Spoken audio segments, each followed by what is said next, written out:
to Blue Star Rising, Templar Awakening. Michael Henry Dunn here with my good friend and esteemed colleague, Reverend Maia Nartoomid. Hello, Maia. Hello. How are you doing? Doing fine, thank you. All right.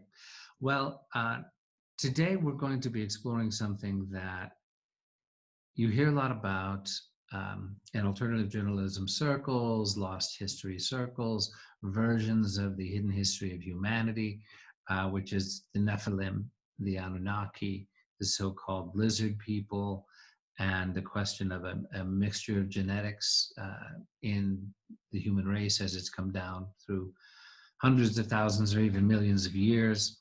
And, you know, it's easy to dismiss a lot of that as simply bizarre fantasy. But, you know, there are unexplained genetic anomalies that that are part of this story. It also comes into the geopolitical picture in terms of what some people understand, like the elite factions, particularly the European aristocracy elite, are reportedly obsessively concerned with bloodlines and genetics, and they actually believe, you know, that they're descended from these elite semi-prehistoric rulers of the earth and of mankind. And so it actually has a great deal of relevance to today. And Maia is going to share with us what she has received on the hidden history.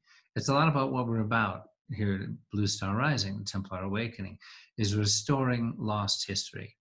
And you saw a couple of weeks ago, we did that with Alan Green's wonderful presentation on the astonishing revelations of the mathematics and geometry between Shakespeare's sonnets and the Great Pyramid, and the ley lines and the grids of Gaia and how the Templars use them. And so this is another chapter in that same stream, where one of the things that I like about this is that, believe me, I'm just pretty sick to death of hearing about the Anunnaki, the Illuminati, the Cabal, and, you know, the masterful monolithic puppeteers of the human race. Well, that is not the story.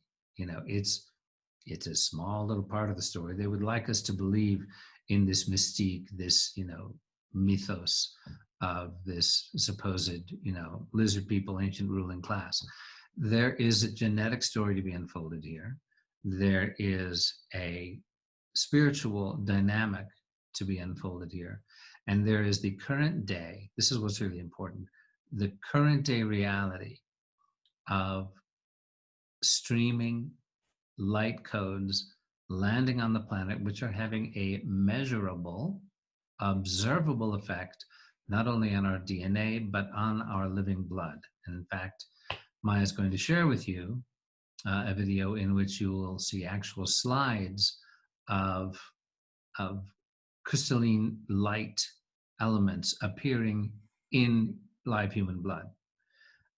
So once again, we're balancing the mystical, the scientific, the historical, and the ancient myths within the context of Maia's pretty amazing intuitive streaming, which has proven so coherent and compelling over the years.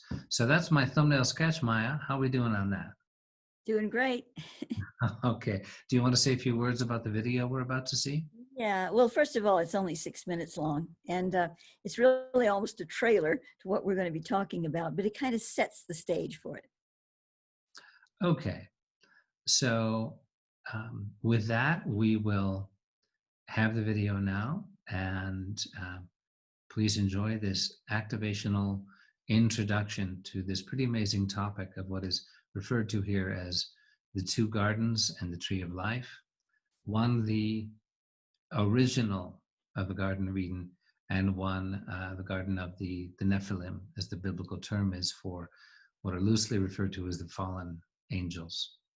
And so let's watch that now.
Well, that's a pretty amazing journey, and the images of the crystalline light showing up in the slides, and that's from Maya's live blood samples, tells you something is going on.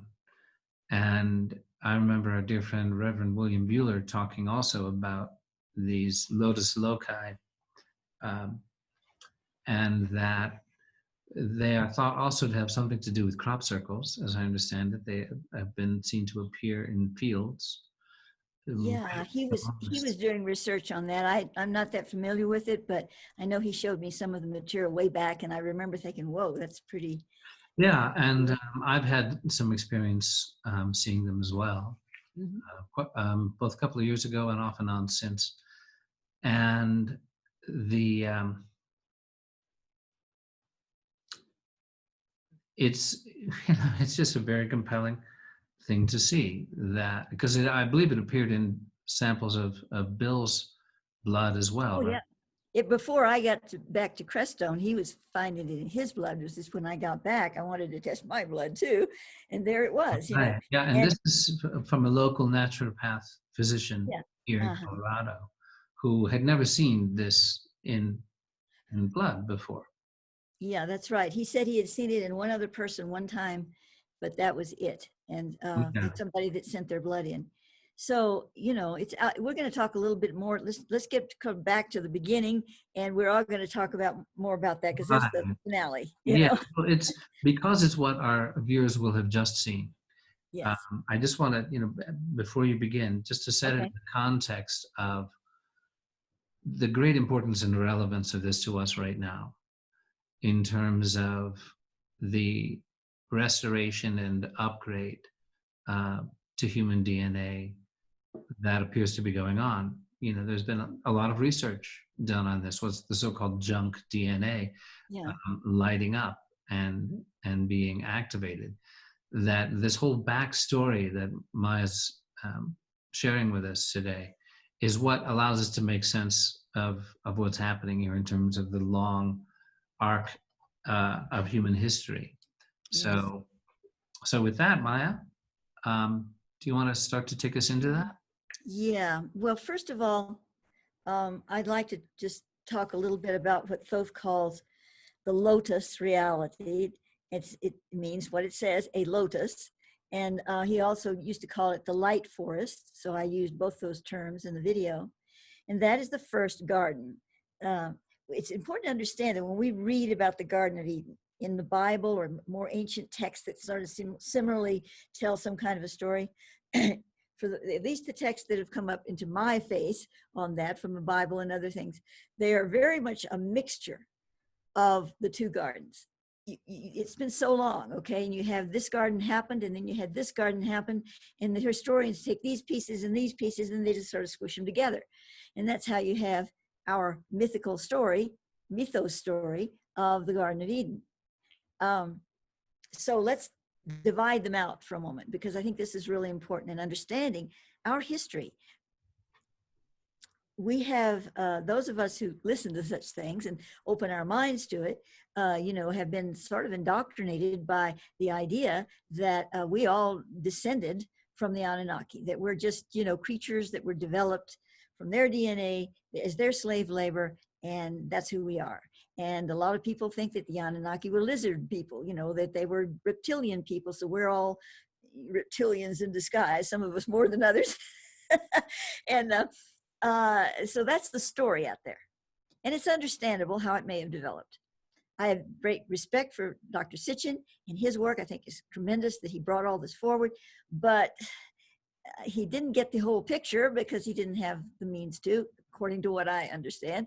And so out of that developed this idea that, it was all came from that.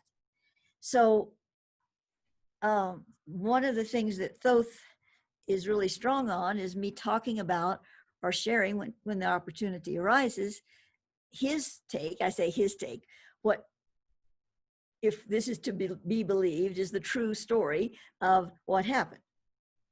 So I've touched on some of these things before, so I'm going to try to be as brief as possible, but it's kind of difficult under the circumstances. So we begin with the Lotus reality. Now, how did that come about?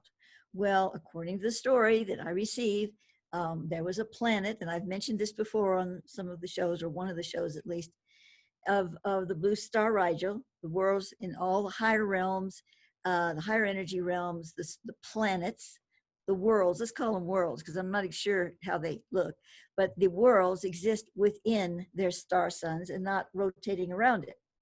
So one of the planets within, or the worlds within the blue star Rigel, he calls Atlantis. He makes it clear that's not the real name, but he wants to show the progress of this. So he says this world Atlantis self-destructed. It got a little out of whack and it's self-destructed. He's never given me all the reasons for it. You would think with such highly elevated worlds that wouldn't happen, but I guess you know what happens everywhere. That happens. It's a big It universe. just does, you know. Yeah. So that happened, and for whatever reason, he said that our planet sits on a particular node, a universal node of lines. And this is interesting because before I was even communing consciously with those, of course, he was my mentor since I was born and before, but the ultras that were working with me gave me this map. Well, they gave it to me. I had to draw it with a pencil on a piece of cardboard, but you know, they were giving it to me. And it was just a brief show and tell of these lines, these space interconnecting lines that you could use to you know, go from one dimension to another, and all of these things. We think of these portals that you've got to go through. That's part of it too. But there are these lines and they intersect with the portals, and you know, this whole picture. Well, I drew this thing out. It was just simple because it was just an example. And I drew it out, and this was when I was working with Edgar Mitchell, and he was researching me, you know, the astronaut. So I brought it to him like a little kid with their homework, you know, look what I did, you know. And he looked at it and he said, yes. He said, we know about that. I didn't ask questions. I'm 21 years old. I'm sitting with an astronaut in Houston, and I'm not going to say, what do you mean by that? I didn't do that. I just went, oh, okay. like when I told him that there was, you know, inner tunnels and the moon was naturally hollow, like the inner Earth, and all of this, and he said, oh yes, we know about that. It was amazing how many times he said that, and this was back in 1974. So anyway, back to my little star map or line map. You know, this is what we're looking at here in regard to the planet Earth and its importance in this dynamic. Apparently it sits right planted on top of a node that connects a whole bunch of these different lines. So no wonder we get so many visitors. You know, I mean, I'm sure, you know, the universe as it is, other worlds get visitors too, but I think we get a lot more than some. Right, we're kind of like Times Square, intersection of Broadway and 42nd Street and 7th Avenue meet, you might say. Right, exactly. So this back to Atlantis, the world, the whole system of Rigel said, okay, we need to correct this, or the whole thing's going to go to hell in a handbasket. So we got to fix this, you know? So they determined that this node that Earth is sitting on would be the best point to migrate the energies of that circumstance to be able to correct it. Now, again, as I say many times, but it's important to repeat it again and again, they don't tell me everything. I only know a teeny bit of every story. So there's whole big chunks that are missing from this. Would be, I'm sure, very enlightening. But this is what I think I know. So they brought this experimental realm into position over this little rock that was sitting there. That was not even a planet yet. It was kind of, but Thoth doesn't consider it a viable planetary world unless it has an ensoulment. Not the kind of soul we have, but it is a soul. Gaia is our, you know, we think of Gaia, the living being. Well, she is now. She has a soul. She didn't then. It was just a little rock sitting there, you know, waiting to kind of form. And it was doing its stuff. And maybe it had gotten to a stage where there were some, you know, there was some streams and lands and maybe a few little animals running around, but there wasn't a soul being in it yet. Usually when it reaches a stage like that, there's almost definitely going to be an ensouled being coming in but maybe it hadn't quite formed yet. I'm not quite sure about that part of the story, but I do know that once the lotus arrived, Earth started thriving. Now, the beings in the lotus did not come down to Earth at that time, the planet, the rocks. They were in their little lotus realm, and they had a connection to the center of the planet, the central Sunatoma, where Gaia was beginning to develop. She was in soul now, and she was coming into her presence. So maybe that's when the animals started forming. Not sure, but that's what happened. So here we have the lotus, the little stem coming down into the central Sunatoma, and Gaia is developing her world. Well, it was never really intended that the beings in the lotus actually come down the stem and occupy and inhabit physical bodies on the rock. They were just going to hang loose up there and, develop what they needed to correct things and then take that back to their world. But as things happen, certain souls decided they wanted to go to this increasingly beautiful place below, so to speak. And so they did. And when they did, things changed. And so other souls said, we better help them out. We better go down to, we need to help. And then they went down. And before you know it, the little filament that was connecting the two worlds started to get thinner and thinner and thinner, because what holds it together is the consciousness. And the consciousness was no longer up here, it was down here. Now, again, don't know all the story. What exactly happened then, where the lotus went? Did it just poof or what? I don't know. So indicate to me, yes.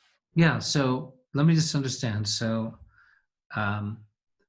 you have the souls in the lotus reality hovering above a newly ensouled planet that we will call Gaia, right?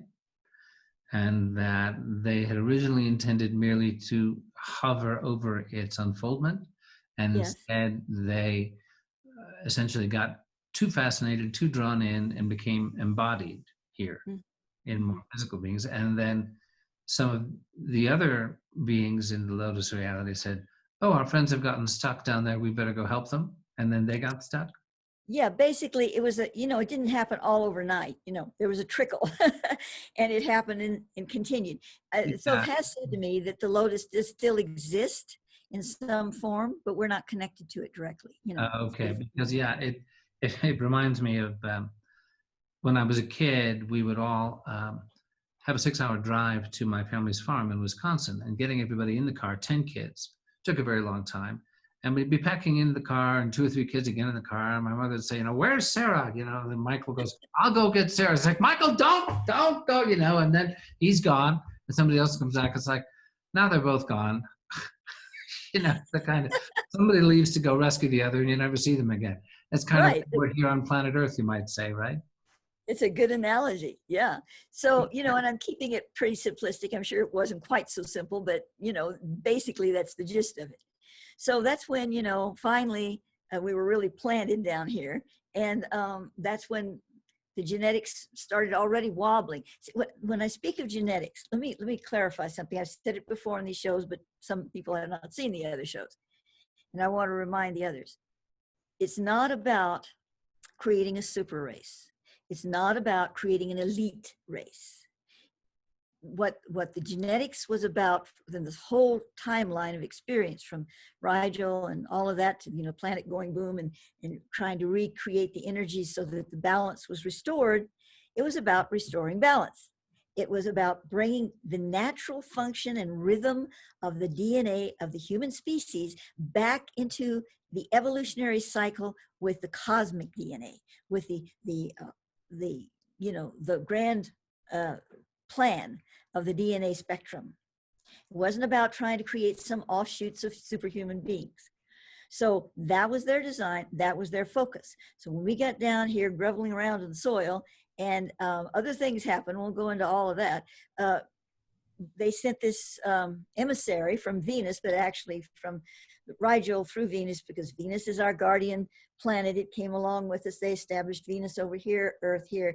Again, not the rocks, but the energies. And so he came down from Venus and established, the first of what Thoth is calling, metaphorically speaking, the Grail families. The Grail families, not plural because they're different related ones. and through the heaven houses and all the astrology. We'll skip all of that. Okay, we go forward. They, they were done in by the evil priests, and not all the priests, mind you, but certain ones, certain bad actors. And so they had to go through it, and then they went through it again in Atlantis. They were done in again. And then they went off, and did their thing in other ways, and we've told that story before. But the point I'm making here is the DNA. So there was an attempt to revive and to correct the DNA then, but that wasn't the reparation. That was just the beginning of everything. We didn't have the Nephilim and all of that stuff happening yet. So that really is the first garden. I'm going to pause at this one because we're going to go into the second garden. Is that experience that's actually still there somewhere? I don't know much about what's still there, but it seems to be hovering and maybe feeding us somehow with certain light nutrients, even though we're down here. But that garden, you can, if you look at the text, and I haven't done this, but Thoth assures me that if you were to look at just even the biblical text that remains, what we have now, not all the Apocrypha and everything that you bring in to support that, you would find segments of that story highly symbolized in there. But you would also find a heck of a lot of parts, probably more, that represent this other garden we're going to talk about. So I'm going to pause and let you say something now. I hope I have something to say. Yes, so it is, in terms of what the word Nephilim means to most people who are even aware of it, it's become a word that is more commonly known now than 30, 40 years ago. The biblical term for the fallen angels, and this goes back to the myths of the battles of the archangels in heaven, the archangel Michael and of Lucifer, the light bearer, who fell from grace. And this actually ties into the current pseudo-mystique, I will call it, of the Luciferians, whom you hear a lot about in terms of Hollywood circles, in terms of the elite pedophilia rings, the connection to the Nephilim is something that we're hearing a lot more about. The mystique that these people like to promote, and I've actually heard some of these people talk about it, that Lucifer as the light bearer is the champion of human free will, is the champion of the complete fulfillment of human potential. And it's really kind of unabashedly on an ego level. But they emphasize, yes, that's our German Shepherd. He doesn't like the Nephilim either. Anyway, that there's a mystique that they like to promote about it being complete fulfillment of human potential and free will. Whereas in reality, it's just a facade over Satanism. It's just a facade over service to self, domination of others, for self-gratification without regard to the cost to others, the suffering of others. It is essentially satanic, and the reality for which the word evil was invented. And so as we're giving this overview, I'd like to just touch on that and not lose sight of that fact. It's a PR job, that goes on with these Luciferian people. Luciferian is just a cover word for Satanism and evil and the torture of children. So let's just not kid ourselves about what we're talking about. Yeah. Anyway. Well, can I give you a little Thothic twist on that, what you're talking about there? He certainly doesn't agree with this statement that you were making, about, their PR and everything. That's totally true. It's, way off in another direction. But and he says that the actual angelic being that we call, that came down to become a myth, but the spark of this, so we're going to call it Lucifer because that's, you know, the word we have here for it, was actually the twin ray of the Christic archangel, the twin ray of the Christic archangel. It doesn't say exactly how it came down, but those two divided. And when they did, one was elevated to the highest level. It's not like they got a promotion or anything. It was just a natural function of the energy, because you see there was a turning and a twisting in the whole cosmic statement that said you either go one way or you go another to this energy that we could call an archangelic presence of light and divine justice. And there was some kind of an energy movement that caused a part of it to be wounded. I'm putting it in the best terms I can, because it's much higher than this. And in order to correct that, so that the Christic, and we're not speaking religious here, the Christic light ray that commands and controls this universal spectrum could function and be pure, it had to go, whoosh, okay, you're on your own. And it literally separated into two parts. And the part that was wounded, we're not going to call it evil. Thoth doesn't, okay, the real Lucifer, now we're not talking about all this other stuff that's going on the planet. He doesn't like to call it evil. He says Satan is the evilness. There's not a real being Satan. Satan is the evilness of the archonic energy as it flows into this mire of, you know, whatever. Lucifer is a remnant of light, a remnant. It can't function properly. And as such, it's kind of a loose cannon. And especially in the first stages of, and he says there was a war in heaven. I don't know, you know, what he really means by that. It became so unbalanced that it started sending out these negative, or let's call it radiation, a radiation from its imbalance into the universe, because radiation is a matter of trying to release something that, you know, can't be held onto any longer. We can make a whole show on this, so I'll be brief. But anyway, so we have that story that's, according to Thoth, the real deal. But Lucifer is not some kind of oh, he's going to help us with our will, or he's really should be, you know, he's not, it's more of a remnant thing. That's what it is. So it really needs to be set aside and said, okay, this is what it is. But some part of the energy of Lucifer that was pure was cast out from him, because it couldn't hold on to it. It was becoming so radiated with the archonic forces after it had been wrenched away from the Christic field, that it couldn't hold on to that. And this little sliver, Thoth calls the lapis elixis. It's the emerald, the stone from the crown of Lucifer, the emerald stone, you know? And so when we start getting into that, it becomes so deep, so beyond the spectrum, at least for me, of, you know, even trying to figure it out. I just go, okay, you know, I got enough of the picture. I don't need any more. So we're not going to keep talking about it. But I just wanted to say there is a unique understanding of this, you know. Yeah, okay.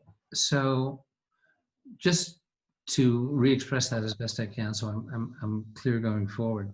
Yes. That this remnant of light, you might call it, that was cast out from Lucifer. Because, you know, when we use the word evil, everything in the universe, every, you know, spark of consciousness is, in my understanding, redeemable. Oh, yes. Is, you know, destined ultimately, maybe not in this universal cycle, maybe 100 days of Brahma hence, you know, and a day of Brahma lasts, I don't know, whatever, 1 trillion years.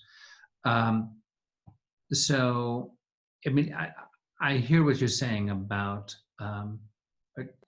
at least insofar as I'm able to understand it, and obviously it's a deep subject, but that the, to be able to understand the current PR myth that I was describing. Mm-hmm. And at the same time, have this larger picture of the Archangel Michael, for example, the wars in heaven, the captain of the heavenly host. My mother named me Michael after her guardian angel. And of course, my mother was like, well, my guardian angel is the captain of the heavenly host, right? And for a long time, when I first read about it, I heard the name Michael means, who is like God. Mm-hmm. No, it doesn't mean, oh, this baby boy is so divine, I'm going to call him who is like God. No, it is the battle cry of the angelic hosts in the wars of heaven. Who is like God?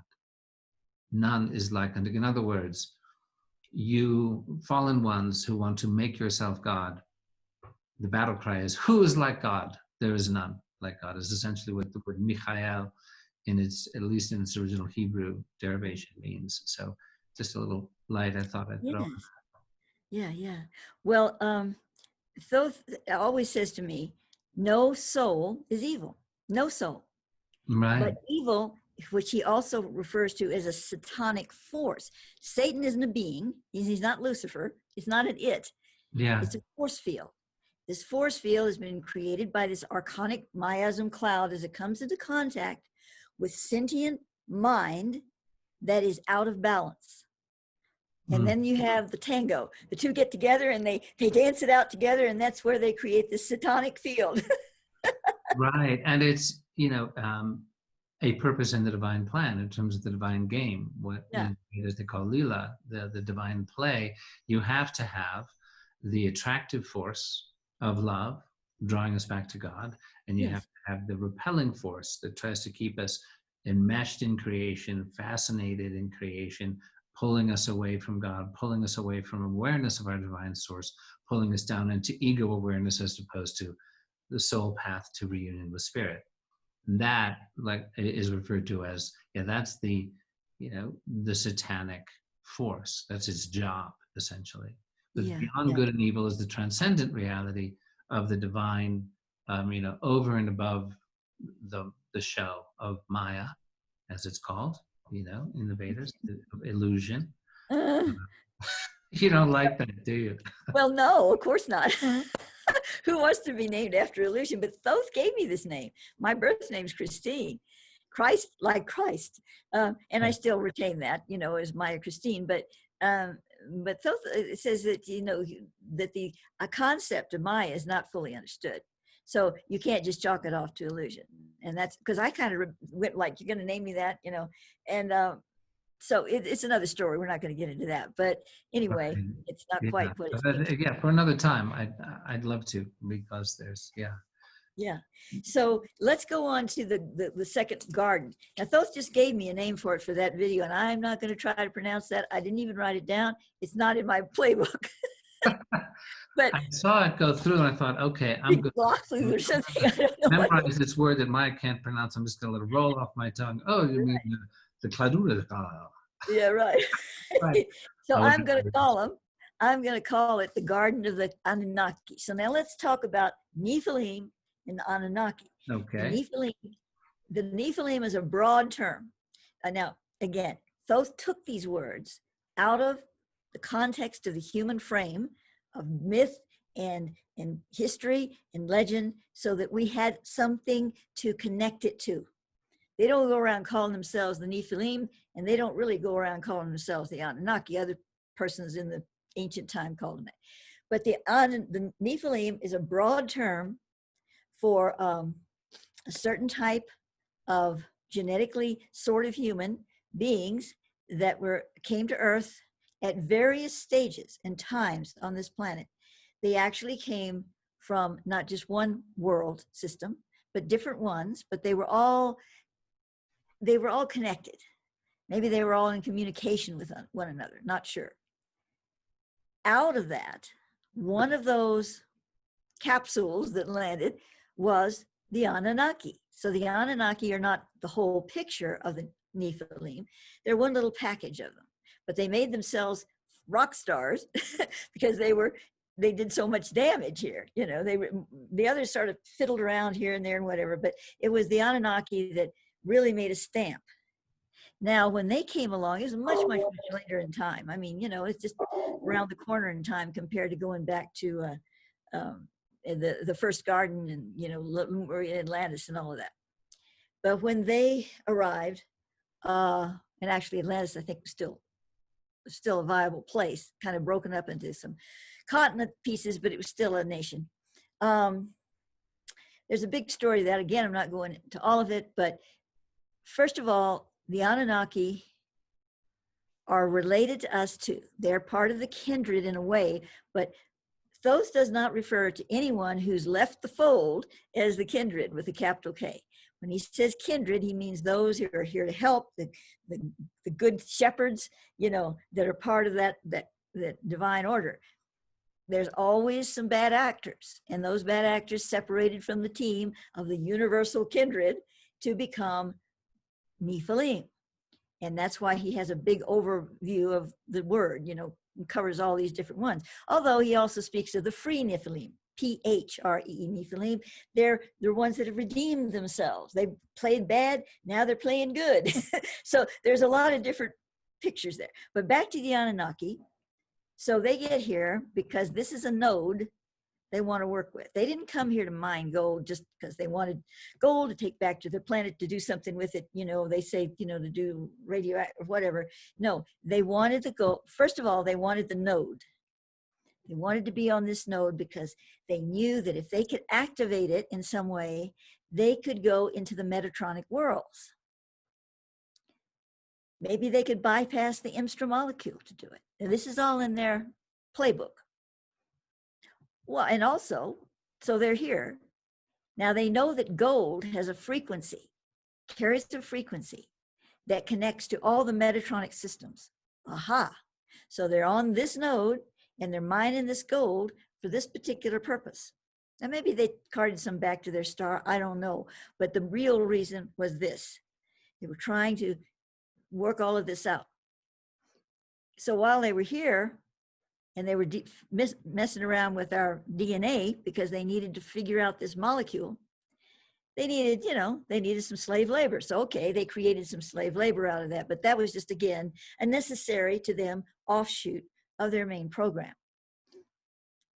Now, a lot of people think that they were serpent beings, they were reptilians.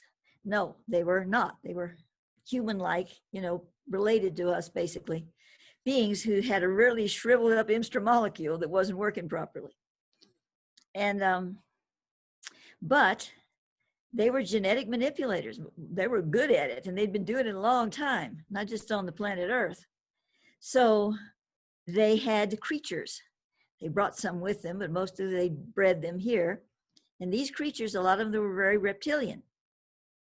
And they had a particular area where they had this magnetic field around it, so they couldn't get out elsewhere, and they kept them there. So it's like, not in cages, mind you, just out in the wide open, but if the creature tried to move past a certain point, boing, he couldn't do it.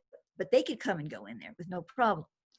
There's a whole history about that. But anyway, before that was over with, creatures did get out. And mostly they went down into the cavern areas. We have a few of them, I don't know quite how many, still down there. Not a lot. And sometimes they poke their heads out, and we have Monster Quest shows, look at the creature, and then it goes back down again. I'm not sure about all, that's a murky story for me, so I'm not going to go much further in it. But I brought it up because I wanted to say, yes, there are little doll symbols and things of reptilian beings in their their statues, and you go, they were reptilians. No, that was their creatures. Most of the creatures they created here, though, I don't know if it was true whether they created them other places, were sterile. And they didn't want them to be sterile. They wanted to, for whatever reason, they wanted to, be able to control their reproduction. So it's interesting that the one little statue I got the picture of that you saw in the video, maybe I'll send you some of these pictures again. You can put them up here. It shows the reptilian mama with a little reptilian baby in her arms.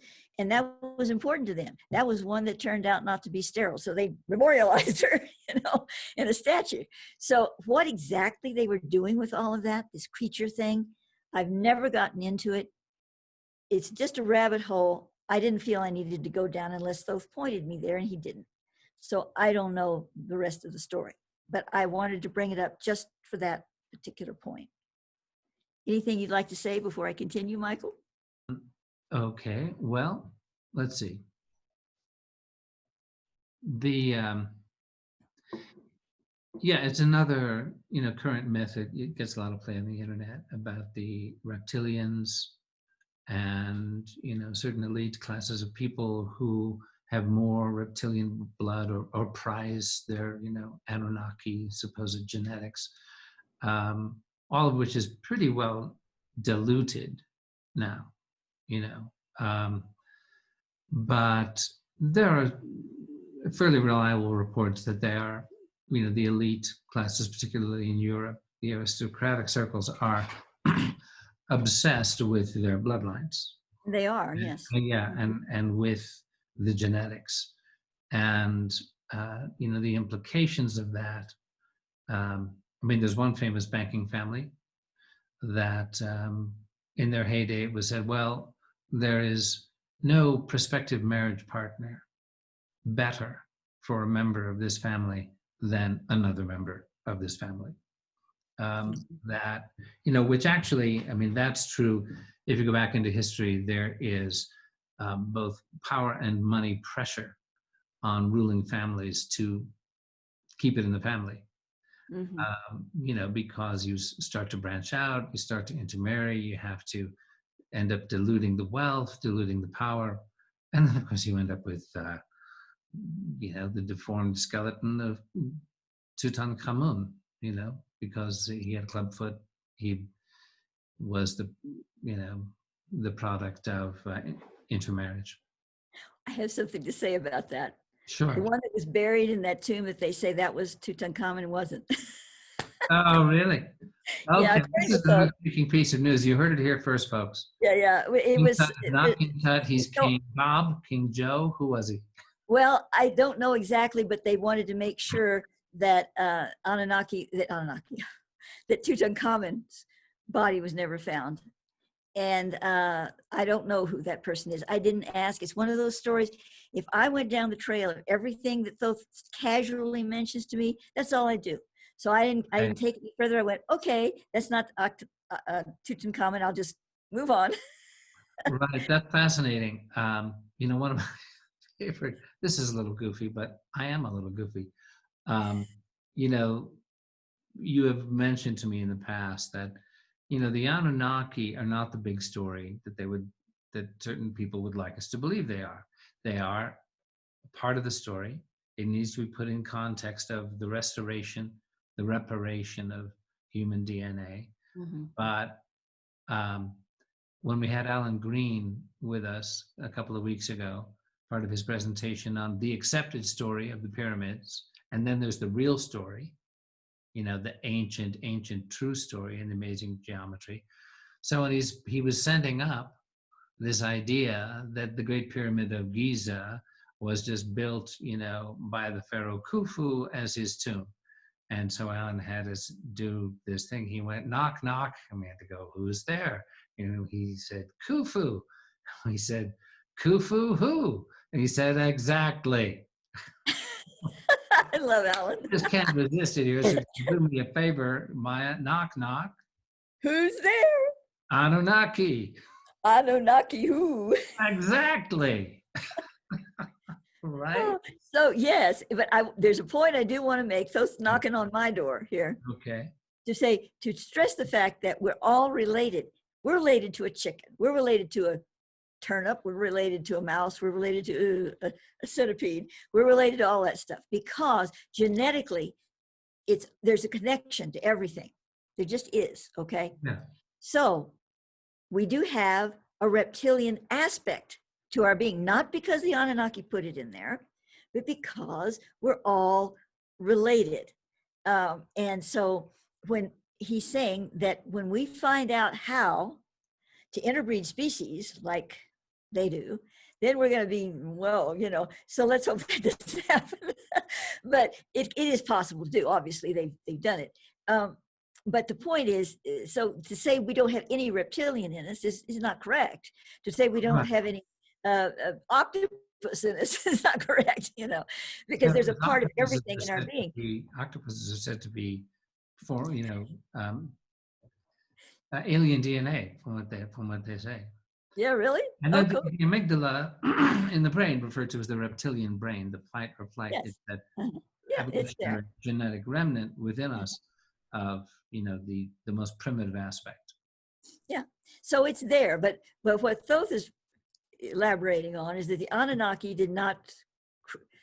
were not reptilians, and they did not put reptilian stuff inside us because they didn't need to for their purpose. They would have if they needed to, but he said that just didn't happen. However, because they were fiddling around with us, they were fiddling around with the reptilian brain, they were fiddling around with the octopus pie, whatever. They were fiddling around with all of Very this tasty dish, by the way. Yeah. in our being. So things could happen there when you're doing that. So, you know, that's sort of another twist to the whole picture. The other thing I wanted to mention, what was that? Something you brought up. So I can't remember what it is now. Okay, well, never mind. All right. Maybe we'll come back. So let's just go to the next point here. Okay, so they're trying to get, you know, this M-stra molecule going, which also means they're fiddling around with the heart arc, which I spoke about in the last, you know, the arc of the heart. Arc of the heart. Thank you. Arc of the heart. And there's not really too much I want to say about that other than that fit into the picture, because if you're going to work with the M-stra molecule to figure things out, you have to get past the arc of the heart. The arc of the heart. May I just cut in? Forgive me for cutting in, but I don't think you've mentioned in the context of this program what the M-stra molecule is. And you've referred to it several times. Yes, I'm sorry. Who knows? Well, I don't have the written form for it here, but essentially it is a quantum experience in our being that aligns us to the full Metatronic potential, the full light spectrum, the God self. They call it the God particle. I didn't know that when I wrote about it, but only recently I've been reading about the God particle, and I went, ooh, that's what it is. It's that, and it's more than what the scientists understand it to be, of course, but it is that quantum energy that connects us and expands us so that we can go into realms beyond realms beyond realms. Now, we think we're scraping the bottom of the barrel here on planet Earth, but we're not, actually. We have a lot of problems here, a lot of stuff going on, and we've got a lot of people walking around with little shriveled up M-stra molecules. Not a lot, but more than we'd like to have. But there's enough people that have a reasonably active M-stra molecule. And those are the ones, you know, that's why these beings are like, they want that. And they can't get it through spirituality because they're just not there. I don't know if they'll ever be there. Maybe they will, but they're not there now. And they've so mechanicalized themselves. Many of the beings are partly AI, you know, I mean, they got human elements, but they've mixed it in with AI, you know, into artificial intelligence so much that destroys the M-stra molecule really fast. I mean, you can do with an artificial arm or a leg or something, but if you start, you know, internalizing this DNA and everything with the AI frequency, you destroy the M-stra molecule right there. You just shut it right off. So that's what it is, and that's what they want. They don't want it to become spiritual. They want it because, as Thoth said to me years ago, it's like being all dressed up and no place to go. Never forget that, because they have all this science, all this technology. They can travel through these wormholes. We're going, wow, all these things they can do. But these particular entities that we're talking about, not the ultra beings that I commune with, but the regular ET kinds, they can only go certain places. I mean, yeah, they can travel through certain wormholes to certain places, but they can't go where no man has gone before. They can't do a Star Trek thing, because you have to be able to have an M-stra molecule for the quantum frequency. You need a viable M-stra molecule to be able to go there. Now, why they want to go there, I don't know, and I don't want to know. But that is what their whole focus is, you know. Right. So it's the ability to travel transdimensionally, to other dimensions, other realms, to have, power, manifestation, experiences, whatever it is they want in these other realms. They know the realms exist, and they know they can't get there, and they know it's because they're missing something that we have, that they're going to try to take out of us genetically if they possibly can, but it doesn't work, and they can't get there spiritually, as in, someone with a viable M-stra Molecule quantum connection to the divine can, through meditation, become enlightened and become omnipresent, become one Exactly. with the omnipresent, omnipotent consciousness of the divine, and they can't. Yeah. And they're masters of illusion, and they lie a lot. You see some of these beings that come here and they say, oh, well, we're from here and this is what we want, and we're here to help you, and you just need to do this and that, and some of the whistleblowers, about this whole Antarctica thing. I'll just mention this briefly, but it's a prime example. Oh, they've got this huge base under Antarctica and all these beings are there, and the whistleblowers have been there. They've seen the structures, and the beings told them, we've built this for this, and these whistleblowers aren't lying. This was their experience. But these beings lie to them. See, it doesn't seem to equate. I mean, even some of the best researchers in this, whom I value tremendously as researchers, and they don't seem to get it either. They lie. That never seems to come up. Well, they told me that they did this and that. Well, yeah, they tell you a lot of things, and they're such masters of illusion. They can show you, you can think you're in a palace in India. You can think you're in, another planet. It's all illusion. I'm not saying it's always all illusion, but they can do that. They can create any illusion they want. And with the right susceptibility, they can pull that person in. They can show it to them. They can feel it. They can taste it. It ain't there. And then they lie on top of that. So that's why you have to be careful about the whistleblowing stuff. I'm not talking about governmental, but the terrestrial, extraterrestrial, and all of that. I'm not saying that it's all illusion, that none of it's true. Certainly not.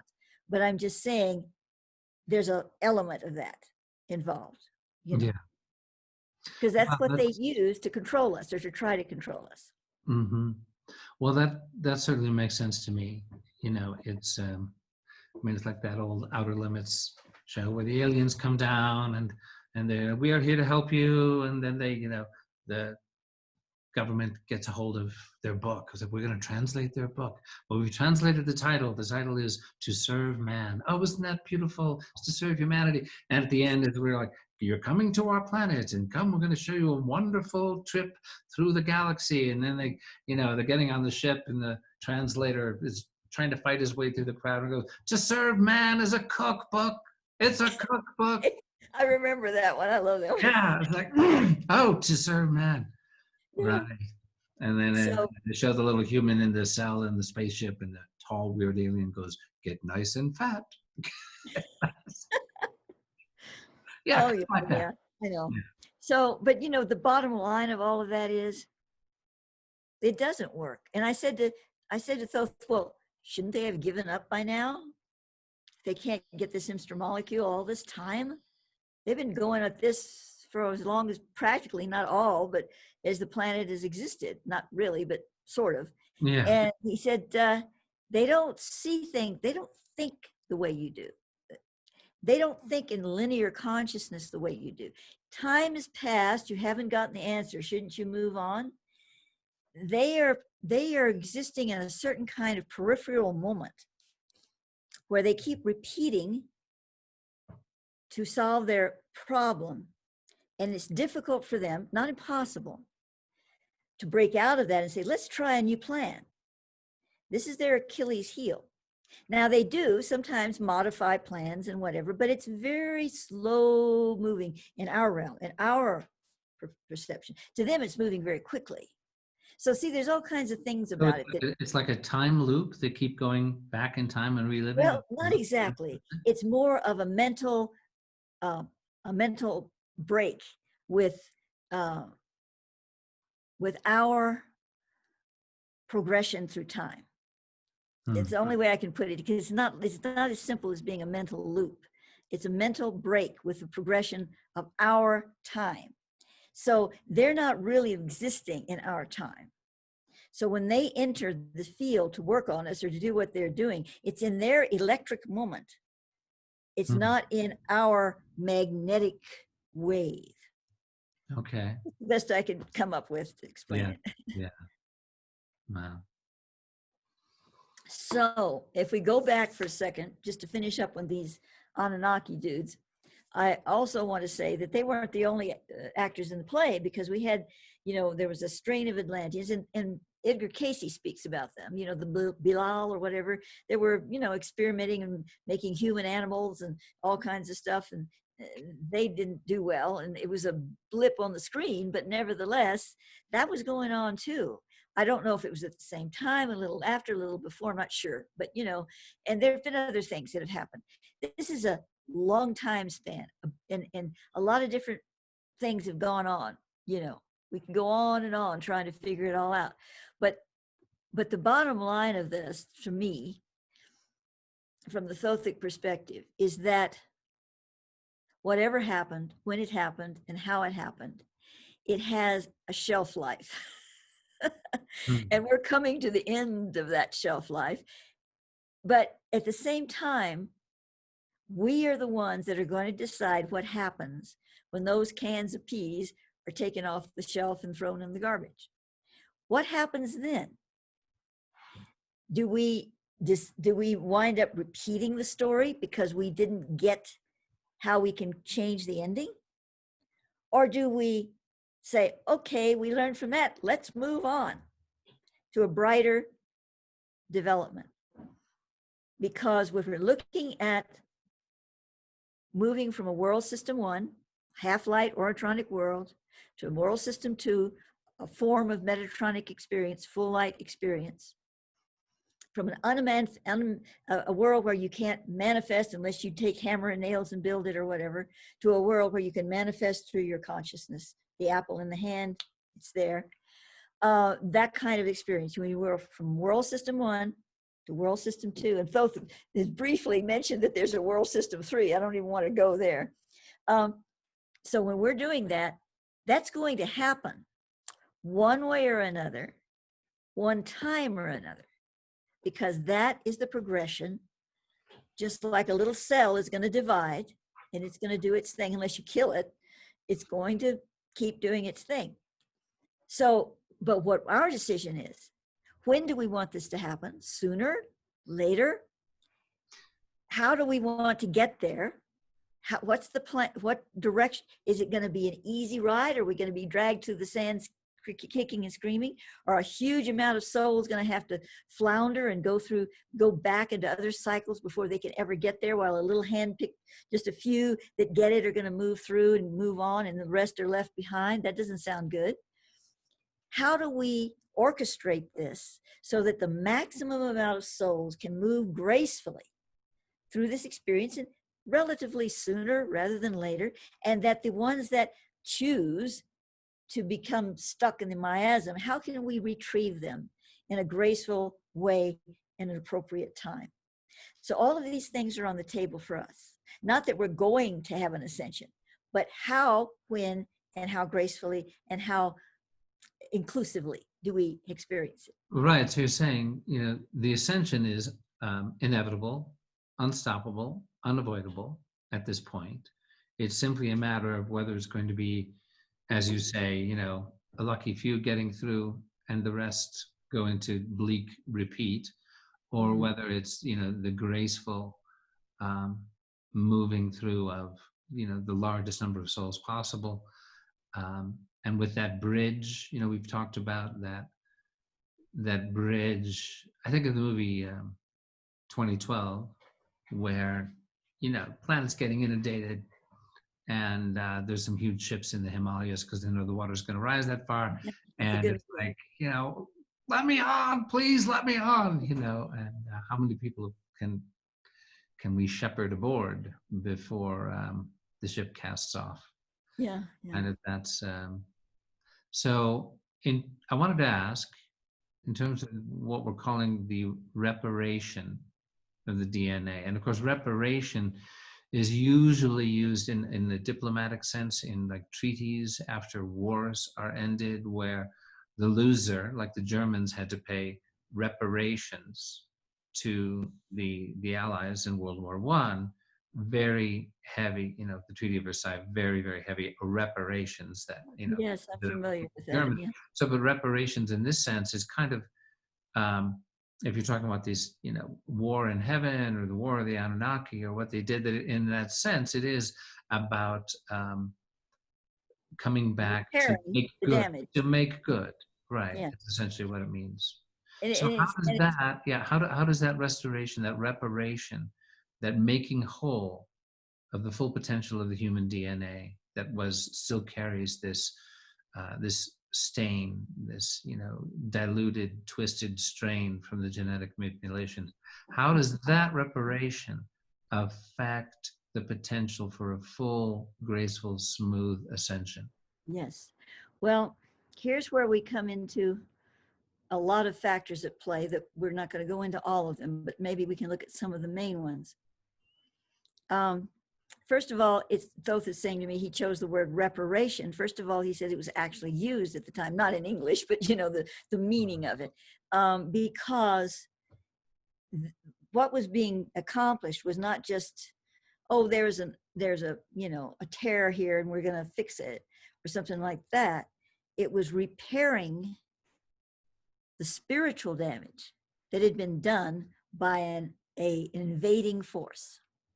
That invading force could not have entered the scene had the world not already compromised themselves by separating. Here we go for another trip, but by separating from the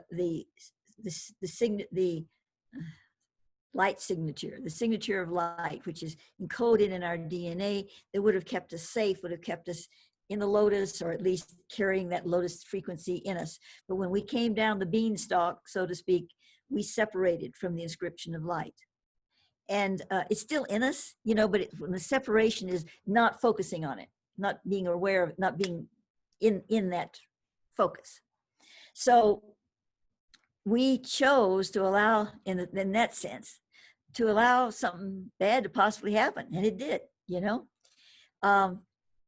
So when the Anunnaki left, and they didn't leave because, oh, well, we give up. We'll come back later. We don't like this place anymore. It wasn't like that. There's a piece missing that I don't have yet, but I know that it exists.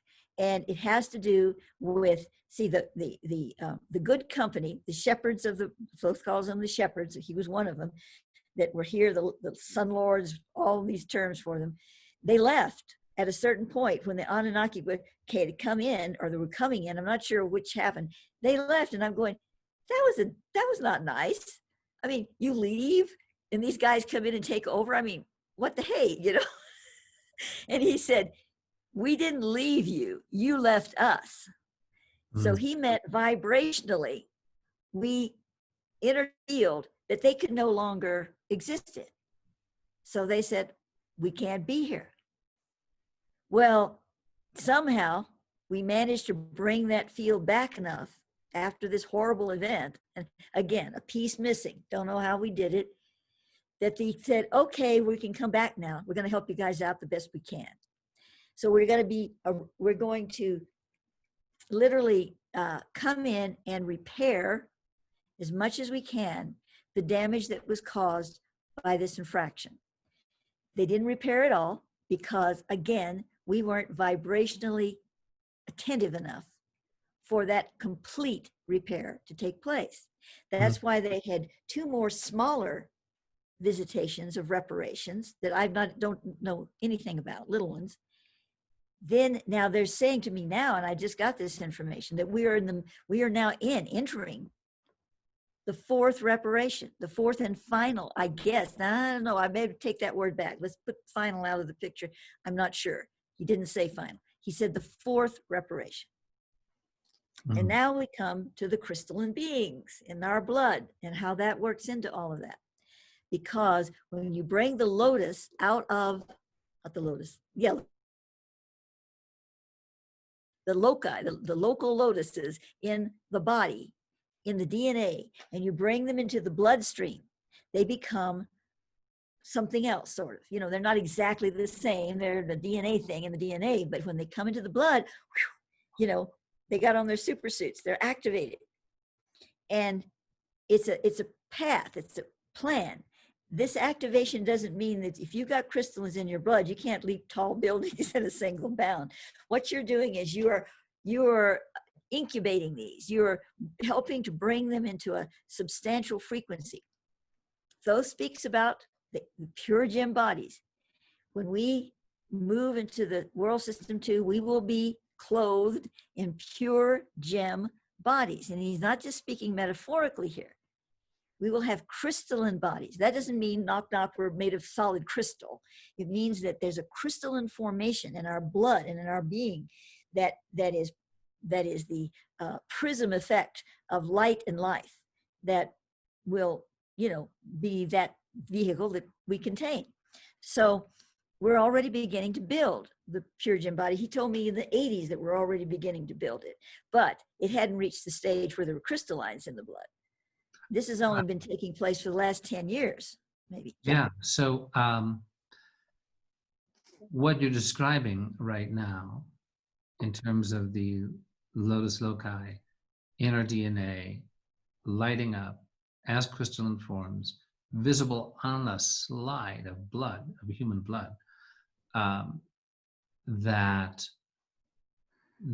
what a lot of people are talking about, even in the last few days, of just being, you know, enormous streams of light energy streaming into the planet, people experiencing physical symptoms of this. Are you getting that this fourth reparation is being intensified and stepped up right now? Oh, definitely. We're in a war of worlds, or a war of heaven, or whatever. I'd rather call it a war of worlds right now. And I must say that in all my years working consciously with Thoth, and before that, the ultra beings, they are not alarmists. They have not been telling me, oh, all along, this is all, this, you know, be prepared. This is gonna. They're spiritual beings that offer the hope of the world, but they're realistic, and they're not trying to, you know, fluff things over either. But there was no need for me to understand any more than at the time. Then, you know, yes, there's these negative elements, and they did tell me about them as far back as you know, well, way far back. But when they started talking about the architects and all that, that was in 1990s. But it was a sideshow. It was, yes, this exists, but put this on the shelf for now. Let's focus on this light program that you're involved with. That has changed a great deal. I don't mean that they become alarmist, but I just mean that all of this energy that I work with, that I separate out and say the ultras and Thoth, whatever it is, in the last, well, since I arrived here, actually, that's arrived again, 2017, it really started then to notice it, that they started saying, okay, now you need to focus to a certain extent more on this negative element. You need to understand it better, and you need to talk about certain parts of it publicly. And I went, really? Because I mean, they had kept it, you know, in another place and all this time. And now all of a sudden they wanted me to talk about this. And this was before things really ramped up, you know, because it's just hit the scene just recently. I mean, in the last 2 years, really. So in 2017, yeah, there was stuff going on, but it didn't seem that bad. But they were telling me already, you need to tell people these things. Not as an alarmist, but just that it's there, but what's on the other side too, that counteracts it, you know. So, so anyway, that's where we've come up to this point. And so to get back to what we were talking about, what were we talking about? We were talking about the Lotus Loci crystalline visible in blood. Yes. Okay. How it makes the ascension, you know, how does it affect ascension? How does it accelerate it, bring it about more slowly? Yes. Okay, I'm sorry. I'll get back into that stream. So Thoth has shown me, you know, in the new earth, which of course is our future, but future, past, present, you know, it's all one. that these lotus beings are huge. They're floating around in the air like the New Year blimps, you know, and they're, you know, they come down into a tree, they kind of nest. I don't mean they're everywhere, but you know, you see them. They're here and there. And yet they're in us. They're little, you know, in our DNA. Can you imagine how tiny that is? And now in our blood is showing up as these crystallines. So, but that's connected to these enormous beings, you know, of light that are visible in the new earth, but they're probably here. I don't know. We can't see them, but maybe they're still here.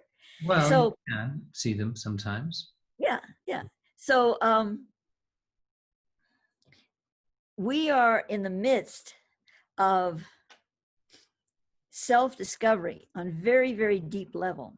And it's coming about, it could have come about a lot easier if we'd been open to it. I say we as a human race, but we weren't. So now we're having to be challenged to open up on that level because there's no place else to go. And that is what is beginning to happen. I'm even seeing it with some of the mainstream news reporters, not the mainstream news, but the individual reporters, that not just reporters, but the ones that are sitting at the desk and, you know, telling everybody the world what's going on. Some of the famous ones, I'm seeing changes in them. I can see it in their eyes. And some of them are breaking down and crying on the news. And, you know, they're beginning to wake up and not just serve the little dictates of the good, because this is my job and they tell me to do this, so that's what I'm going to do. They're beginning to go, whoa, wait a minute. So this waking up function that's streaming down through all humanity here, it's hitting one bastion at a time, but it's going rather quickly. And this is what Thoth speaks about, the Johannines, the awakened ones. And that's what has to happen. You can proselytize, you can give information, you can talk till you're blue in the face about every kind of angel and archangel and M-stra Molecule and everything else. And if the person is not receptive to their own hearts, not to what you're trying to make, you know, you're not trying to make them believe these things, but to their own hearts, and they feel the energy of what person is speaking or saying or seeing, it's not going to work. So what is happening is there's so much trauma in this institution, in the system that they put faith in, blind faith in, that it is opening them up to the reality. And that is what's happening right now. And it's a powerful process that has to take place. And in the meanwhile, these crystallines are developing, not all at once, and different humans who are involved more in the spiritual pursuit right now, but it's not going to leave out everybody. It's like, it has to start somewhere, and it's opening up. And the homeopathic person, he's much more than a homeopath, but the fellow that's been doing our blood tests, you know, here, he said he used to get, he saw it in one other person before Bill. And then Bill brought in some of his other synergy people, because they were all doing this synergy work and the spiritual work. It was in their blood. And he said, well, I've never seen it anyplace else except that one other person, and here it is in all these bloods. Then by the time I got here, 5-6 years after this started with Bill, now he says, oh, I get it in the mail all the time. Not all the blood he gets in the mail, because he actually, people mail him their blood. But he's saying more and more and more. There it is in the blood, and it was not before. So it's developing, it's moving, and the crystallines, the Lotus Loci, are the gatekeepers of spiritual awareness in the system. It's one thing to die, your soul leaves your body, and you go, oh, there's more to things than I thought. And you progress, and you do, and then you have to come back because you didn't get it through, and then you go out, and then you come back. See, all of that stuff is going to go away when we get into World System 2. There's no reincarnation. There's a being that can manifest a pure gem body, head, arms, legs, whatever they want. But they can then, when they're ready to manifest something else, they can manifest something else. No burying bodies and dead people and stuff. All of that just disappears, you know, because we're in a process here that is incomplete. So the process says, processes are intelligent in fields that they connect to. And the field says, whoa, boy, this is messed up. Let's see. We're going to have to do something about this entropy here. Okay, I know. Well, they'll die and then they'll come back, and we'll have to do something with the body. But it's okay. They'll keep coming back in, and this will happen, because it's trying to figure out how to work a broken system. And that's not to say that we haven't maintained a lot of light. We have. We're beautiful beings, and we've really, really tried hard. And for the most part, we've hung in there, and we've done the best we could with a broken wheel, on the cart. But we're coming soon, soon, soon to this transformational element. And I don't know how soon. Most of us maybe not be alive then in these bodies. Well, I don't know. You say soon, soon, soon. That sounds pretty soon. Soon, It does, doesn't because mean I've not been given a time, because time is such an illusory object. Yeah. I don't want to plop people up and say, oh, 2 years from Sunday, Right. I don't want to do that. But from the Thothic perspective, he keeps saying, you're in the last stretch here, But what is important about this last stretch, maybe some of us oldies won't be in the body then, we'll still be a part of it. Any soul that's connected to Earth will be part of this transference, even if they're not in some physical form at the time. But the importance of the physicality right now and what we're doing in the bodies is we are laying the groundwork for this thing. We are boots on the ground for this. And it's very, very important that we do that work. And, it just is. It's the important part. And so right now, what's happening is all the elements of negativity, I'm going to call it that for lack of a better word, that we're seeing right in front of our face. And we're seeing human beings that are acting pretty nasty, pretty evil, and doing all these things. It's breaking up of this archonic energy that's been stagnating and pressing upon us for eons of time. It's our own awakening that's causing it to break up. And there's all kinds of scenarios that are trying to play out still. But the vision I had the other night, and I have a link, by the way, I will have a link to, it's called Maia's Vision or something. It's a rather innocuous name, but if it talks about what I saw and how it connects to things I received many, many years ago. But in the bottom line of it is, in the vision, I saw a figure in silhouette, and the figure pulled a transparent veil up over the head, just a little bit like this, and this light shone through. Not a beam of light like that, but just this infusion of light came through. And I knew it was from the sun of the world system to Earth. It was like the transformed sun. That's the only way I can put it. But what it meant was, to me, what I was told, they are allowing some of that light from the futurized element of light beingness to come into this planet now. The call has been heard, and it is entering the space. And it was opened, ironically, and I don't say this on the video talk I made about the dream, but I mean the vision, but ironically, it has been opened by a particular negative scenario that took place. Because when that scenario took place, that was a prophesied moment. When we talk about prophecy from the Thothic perspective, we're not talking about just saying, oh, I see that this is going to happen in the future. It is a point that's destined to happen. And when it happens, whether it's negative, even if it's really awful, it triggers the light to say, now's the time. The signal has been made by the fallen element. Now the light can move in this particular way to address it. So the negative signal was given and the lights responded. Now, when you hear my vision, you'll know what the negative signal was. Yeah. You might almost compare, for example, 9/11 as trigger moment. Yes, it was. That's dark, right? Obviously. Yes. Yes. That, that allowed the response from the light. Then it's like, all right,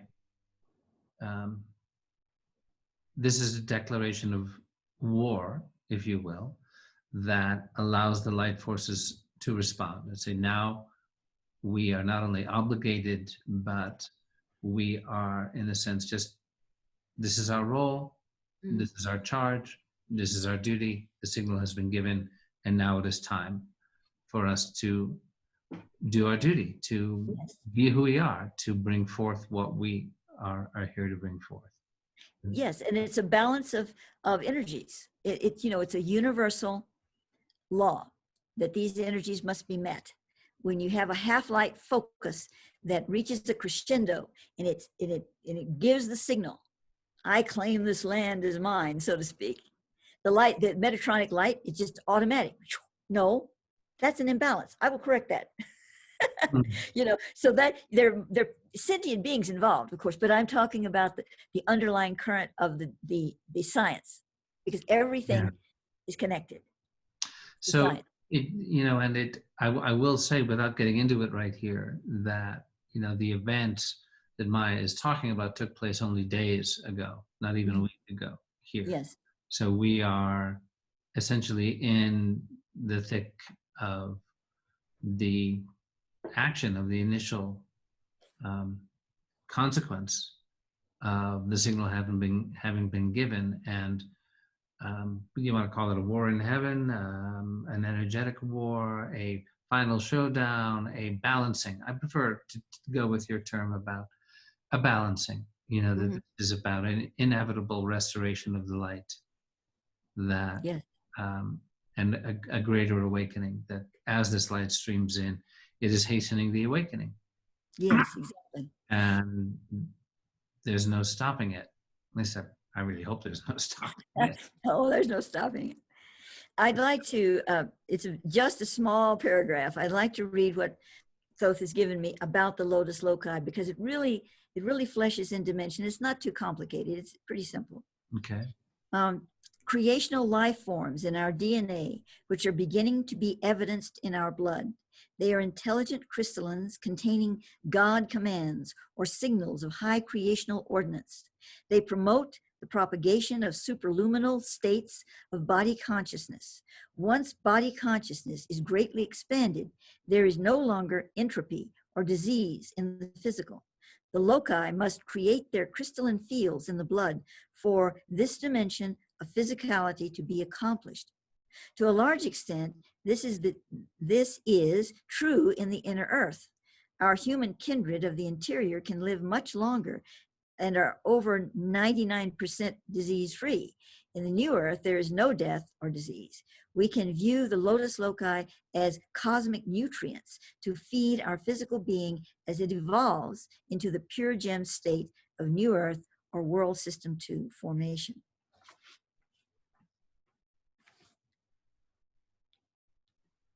I'm glad you shared that part. I actually had an experience shortly after I started a work study at a Franciscan retreat in northern Wisconsin, where I had a nice little cabin to myself, and it's a beautiful conference center retreat up there, and I was in my cabin, and it's dark, and it's in the North Woods, and there's really not much around, and I'm like half a mile from where the conference center is. And then I see these lights, these like little orbs of light sort of go like across my field of vision. And I go, oh, there's a car pulling up to my cabin. How strange. And then I see it again, these little orbs of light.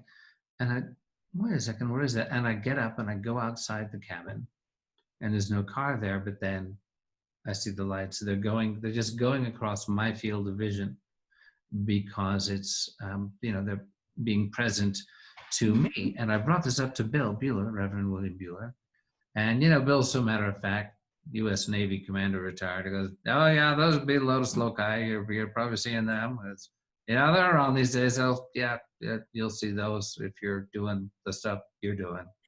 Yeah. Yeah. So, and actually, I would see them off and on, and again, rather recently. There's one other thing that you mentioned, Maia, that really struck me. There's a little story attached to it for me, that when the Sun Lords left, and you said to Thoth, well, hey, that wasn't very nice. The Anunnaki come in, and you're our Sun Lord's shepherd, high beings, and you just leave us, at the mercy of these Anunnaki messing around with us. And that Thoth said to you, well, no, we didn't leave you, you left us. You moved into a vibration where we couldn't even be present to you, right? Right. Yeah. And, you know, there's a couple of stories just to make this a little more real to people that come up for me.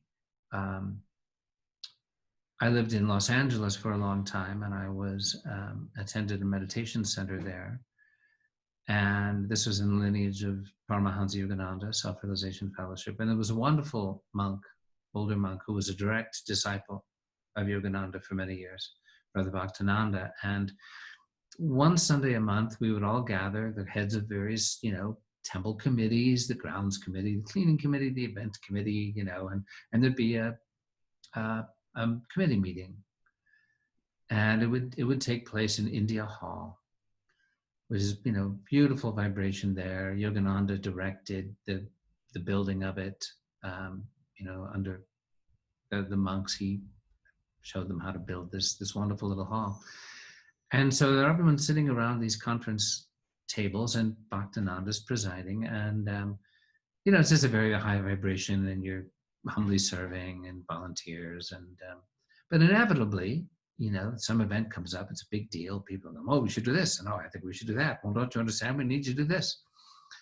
And Brother Bhaktananda's just sitting quietly as the vibration in the room goes, doom, doom, doom, because as more ego comes in, more self-will comes in, right? And at a certain point, as people start to get really ego-driven and contentious, Brother Bhaktananda just quietly stood up and started to walk out. And one person said, well, brother, where are you going?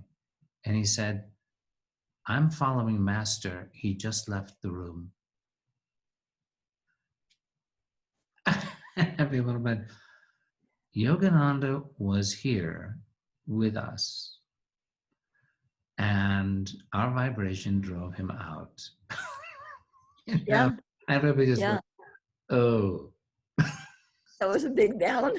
That reminds me. Oh, yeah. You know that. Anyway, I thought I'd share that little story. Yeah, yeah. But that's kind of like what, you know, when we make a choice and we go down a certain path and just go, right, okay, can't go there with you. I can't even exist in that vibration. Well, I had a really dramatic experience with that myself. Again, short story, but this is really cool too. We lived, my mother and I, you know, lived in Salt Lake City, Utah. We were sent there by the sources, not sent, I don't like to use that word, requested. And we went to live there 4 different times in a short period of time. Then we were sent to the places, back again. There's a whole story about the importance of the Salt Lake Basin and the Saguache Mountains. It's a dramatic story in itself. But anyway, we were there. And we had heard that in Spanish Fork, I think, near Salt Lake City, where we lived, they were calling in spaceships. People would gather and they'd call them in and they'd see them. I thought, whoa, that's pretty nifty. See, because at the time, my mother and I were seeing the ships go into the mountain. See, they had told me that they were creating a new base in the mountain. They told me that I was working with them. I don't know. I never felt I was working with anybody. I was just sitting there in Salt Lake City, writing my little periodicals and, you know, trying to have a life. But they said that's why they brought me there. Then in the inner planes or some other realm, I was working with them and I needed to be there. So, okay, so there I am. And we saw the ships and they'd say, go to the mall over by so-and-so and sit up on the hill there, you know, in our car. We drove up and we'd sit there and say, now wait, just wait for it. And whoosh, here they come. And this is in the daytime. And then they zip into the mountain. And my mother and I would go, wow. And we wondered who else was seeing them. I mean, people were driving by and they were going shopping and everything's the mall, you know. So this is the kind of thing that happened to us. And we had friends that saw them with us when they were sitting there with us. They saw it too. So when we heard that they were calling ships in Spanish Fork, we thought, well, let's go to that. So I had a friend, sort of a boyfriend, but not really, that was with us, and my mother and I. So we drove down to Spanish Fork, and it's at night. You know, I mean, it's getting night. It's light, but it started getting dark, and it gets darker as we're waiting. So they said, okay, now let's meditate. Let's all just get into our, and call, ask, humbly ask if they'll, present themselves and come in. So we were all, doing that. We were looking at the skies, and here they come. The same kind of ships that we saw, here they come in a formation. I swear, we're seeing them. They're just coming right. They're coming in, and we're going, oh my God, this is wonderful. And we're just waiting and waiting. And then all of a sudden, a bunch of young kids that had been maybe smoking a little too much pot go, yay, yay, drink, yay, throwing bottles up in the air, yay. And the ships go, stop. And they go, and they just leave. They don't blink off. They just go, sorry. They go off the other direction. And that's it. They don't come back. Not that night, anyway. Yeah. Well, we're reaching the end of our time, and I feel like we've brought forward, and this has been an adventure. To me, these compelling images, you can't argue with the light showing up in your blood. Yeah. Something's going on, and this feels like just such a coherent and compelling overview of it. And so thank you for being with us, everybody. Are there anything, like last things that you feel coming in, Maya, that you might want to say here? Well, let me just see if I had anything in my notes.